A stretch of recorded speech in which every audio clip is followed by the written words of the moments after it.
I used to wake up every single day thinking I needed more hours. Like if I just had a few extra hours in the day, maybe then I could finally get everything done, hit my projects, hit the gym, learn something real. Then maybe, just maybe, my life would click. But here's the truth. I had enough time. The problem wasn't the clock. It was me wasting it. And the day I actually realized that, man, everything changed. It started when my friend hit me with a question. How many hours did you actually spend on your phone yesterday? I laughed, thought, probably an hour or so. Checked my screen time. 5 hours. 5 hours gone, just scrolling, random videos, mindless stuff. It felt like someone stole my life right in front of me. But nobody stole anything. I handed it away. That's when it clicked. Time isn't something you get, you make it. And if you don't guard it, you're just letting life slip. Most people think time management is about routines, planners, apps, waking up early. Nah, it's about noticing the invisible places where you lose your hours without feeling them leave. And once you see those places, you can't unsee them. Let me take you back to the night everything finally broke in my head. I remember sitting on my bed at like 1:47 a.m., screen inches from my face, eyes burning, thumbs scrolling like it was automatic, notifications popping, random videos, memes I didn't even laugh at. My brain wasn't having fun. It was just numb. I wasn't enjoying anything. I wasn't learning anything. I wasn't choosing anything. I was just stuck. And the crazy part? I knew it. I literally felt the guilt hit my chest, like this heavy pressure that makes you breathe a little shorter. But I couldn't stop. I kept scrolling anyway. That's the moment I realized something wild. Time doesn't get stolen, you hand it away.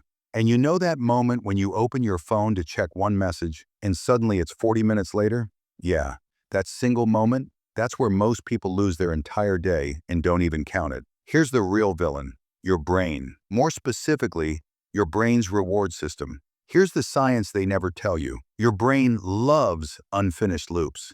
Dopamine spikes every time you start something, even if it's useless. But dopamine crashes the second you switch tasks. That's why scrolling feels light and easy, and real work feels heavy even before you start. It's not a discipline problem. It's not a motivation problem. It's a hijacked reward system. So here's where things get real. Listen closely. If you don't fix this one thing, nothing else I say will matter. If you don't control where your attention goes in the first 10 minutes of your day, you've already lost the next 10 hours. This is the choke point, the bottleneck, the make or break moment. Every productive person you admire, they don't have more time than you. They just guard the first 10 minutes like their life depends on it, because it does. Once I got that, everything shifted. I stopped letting the first thing I touch in the morning be my phone. And for the first time, I wasn't starting my day with a dopamine crash. I was starting with clarity. And here's where things get even crazier. You're not actually bad at managing time. You're just constantly switching tasks so fast your brain never finishes any dopamine loop.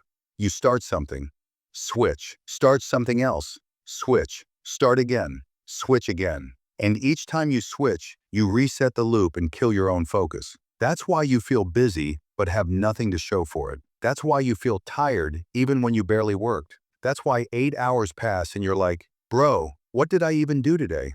It's because your brain got stuck in micro loops. But the craziest thing? You can break out of it with a single move. Finish one small thing. Just one. Because finishing a loop gives you a dopamine hit that actually motivates you to keep going. And that one tiny win can flip your entire day. Not discipline, not motivation, just smart brain mechanics. Once I understood that, studying didn't feel heavy. Tasks didn't feel impossible. Time didn't feel like it was slipping. I was finally in control. But here's something nobody tells you. Time management isn't just about productivity. It's emotional. Think about it. You're not scrolling because it's fun. You scroll because you're avoiding something. A task you're scared of. A goal you don't feel ready for.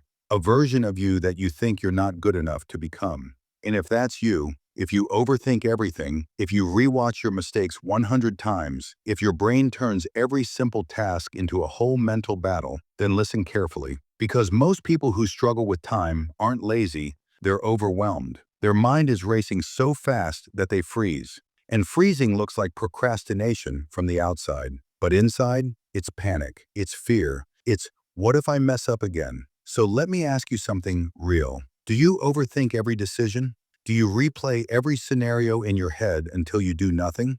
Do you plan your day perfectly and then avoid everything on the list? If yes, then I made a video exactly for that problem. It's literally built for people who can't escape their own thoughts. The people who think too much, doubt too much, hesitate too much, and then lose hours without noticing. If you're an overthinker, if your brain turns small tasks into full movies, if your mind talks you out of everything you start, that video will save you months of wasted time. The link is in the description. Watch it after this. At the end of the day, your life is just time, spent or wasted. Most people don't fail because they're slow. They fail because they never notice where their hours disappear. But you see it now. So the question is simple. Do you stay the same guy you've always been, or do you become someone you finally respect? If this video hits you even a little, hit subscribe. Don't be the guy who learns once and disappears. Stay locked in. Drop this in the comments. What's the one thing that wastes your time the most? Be honest. Everyone has one.